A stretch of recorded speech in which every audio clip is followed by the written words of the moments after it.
Ya, pemirsa Tegar TV dimanapun Anda berada, kita lanjutkan dialog spesial kita bersama Dr. Fitra Feniso Arza, Kasih Konseling UDD PMI Provinsi Lampung. Banyak hal yang sudah disampaikan oleh Dr. Fitra terkait soal kegiatan, tupoksi, dan manfaat, termasuk juga syarat untuk melakukan donor darah.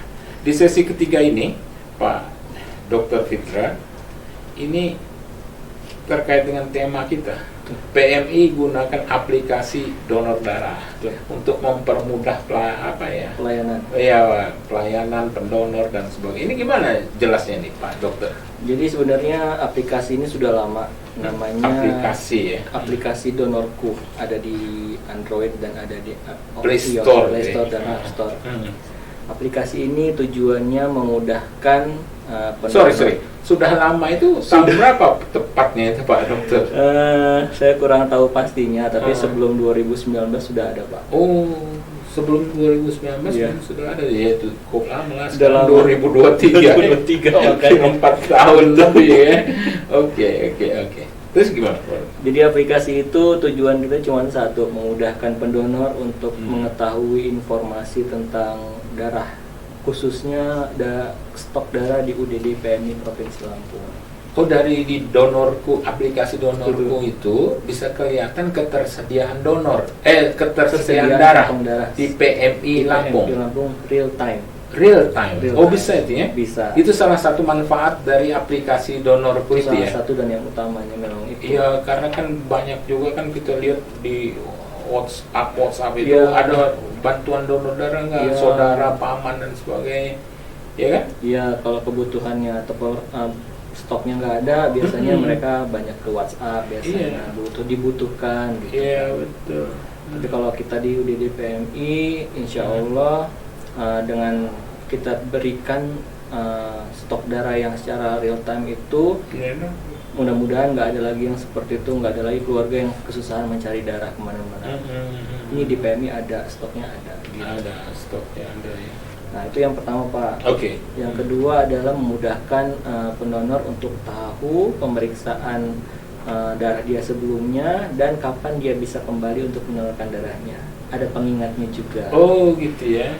Itu yang sudah langganan donor apabila 20 itu ya Dokter ya. Apabila pengen datang lagi, saya sudah bisa donor atau belum, tinggal buka aplikasi, sudah bisa.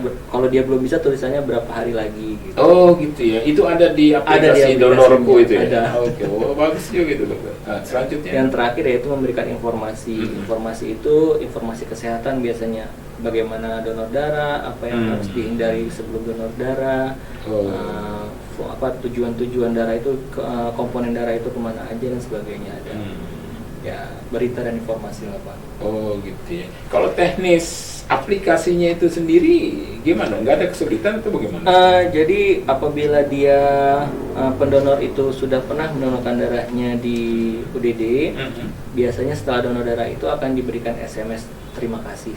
Oke. Di dalam SMS terima kasih itu disediakan juga nomor ID pendonornya. Nah, nomor ID itu yang nanti digunakan di aplikasi Donorku. Oh, gitu ya. Bahwa dia sudah pernah donor, bahwa dia sudah punya ID. Nah, itu yang dipakai. Sehingga kalau udah punya ID, udah bisa masuk aplikasi itu ya. Iya. Oke. Sudah bisa lihat. Walaupun tidak punya ID pun juga bisa Pak. Apalagi cuma pengen melihat stok darah, tidak perlu masukin ID. Jadi bisa langsung lihat aja. Tapi kalau dia sudah pernah donor, bisa langsung masukin ID-nya. Atau kalau dia lupa ID-nya pun juga sudah kita berikan cara sebagai pengingatnya, akan dikirimkan nomor ID-nya via WhatsApp. Gitu.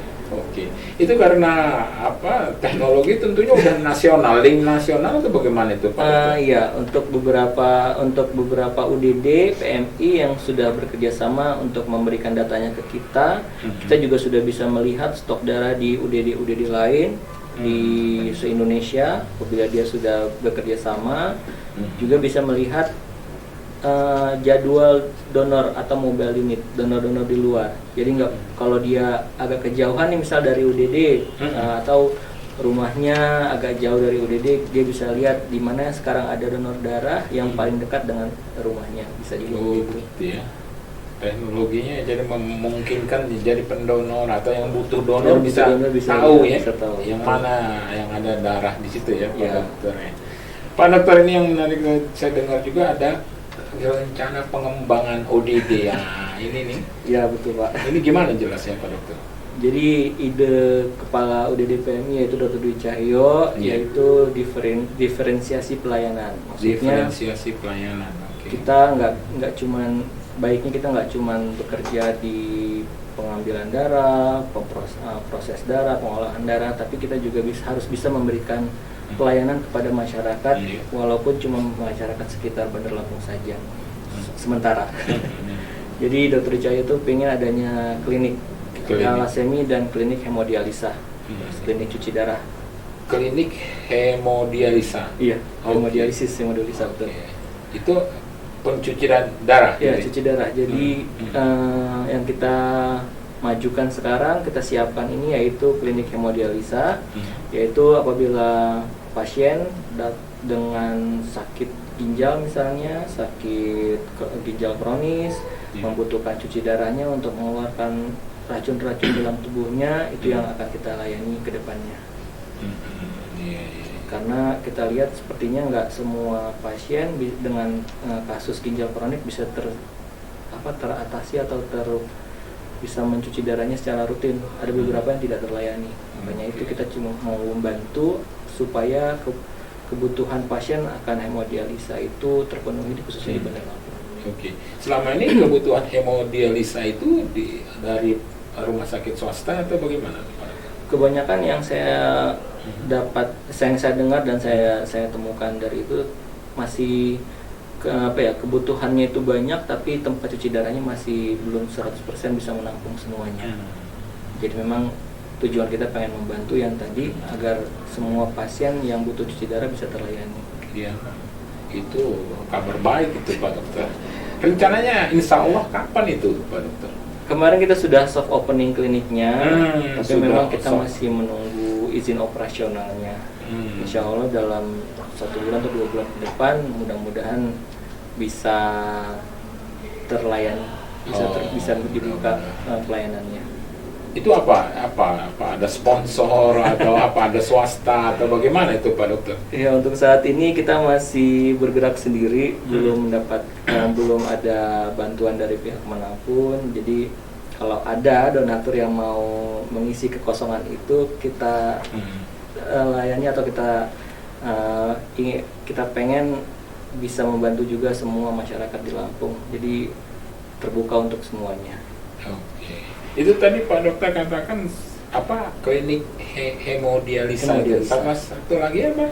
Klinik talasemi. Talasemi itu gimana Mas? Talasemi itu khusus pada penderita talasemi. Talasemi itu adalah salah satu penyakit yang membutuhkan darah atau transfusi darah sebagai terapi utamanya, Pak. Jadi pada pasien-pasien talasemi itu seminggunya harus dapat transfusi minimal 2 kali seminggu. Nah, karena kita bergeraknya di bidang transfusi darah, ya kita juga tergerak untuk membuat klinik itu. Oh iya, mudah-mudahan terrealisasi itu. Mudah-mudahan Karena itu membantu pelayanan darah untuk masyarakat Bandar Lampung sementara ini. Insya Allah seluruh provinsi. Insya Allah. Iya. Tapi itu kalau di klinik UDD di provinsi lain sudah ada klinik itu bagaimana? Kalau untuk di Lampung sendiri, kalau untuk PMI-nya belum ada. Tapi kalau di Jawa Ya. sudah ada yang bisa membentuk klinik di PMI, itu sudah ada kliniknya. Sudah. Kalau di katakan Palembang, Sumatera Selatan gitu sudah PMI. Belum ada. Belum ada ya. Banyaknya memang di Jawa masih. Tapi ya kita berusaha lah biar semuanya bisa terlayani di Bandar Lampung ini. Iya kan, talasemi hemodialisa itu kan penting. Artinya itu mau dibuat. Nah, ini karena kebutuhan juga ya Pak Dokter. Kebutuhan. Kebutuhannya yang banyak. Pasiennya banyak soalnya. Mudah-mudahan kira-kira di 2023 ini kapan? Di bulan Maret? Kira-kira Pak Dokter. Iya, kita sekarang lagi memang proses izin operasional memang kita lagi usahakan. Ternyata memang nggak bisa secepat yang kita kira, memang betul. harus butuh proses. Betul.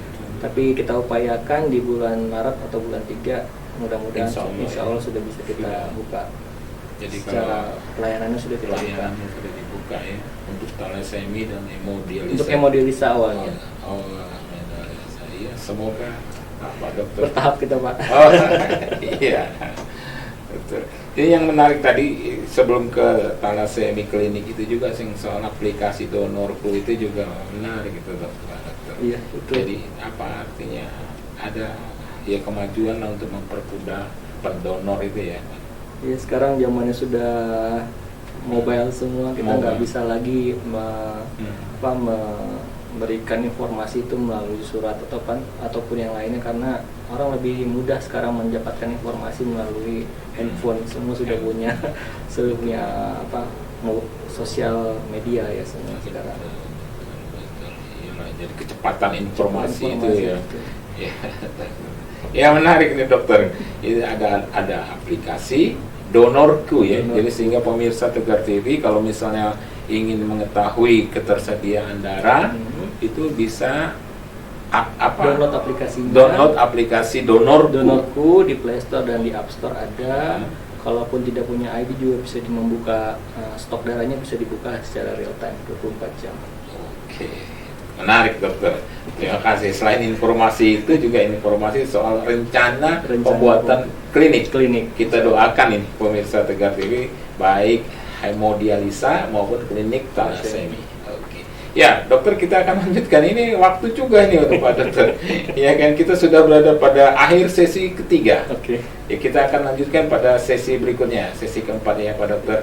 Ya pemirsa Tegar TV dimanapun Anda berada, ini dialog spesial kita bersama Dr. Fitra Fenizos Arza, Kasih Konseling UDD PMI Provinsi Lampung. Semakin menarik. Kita akan lanjutkan pada sesi berikutnya pemirsa. Jangan kemana-mana, tetap di Tegar TV.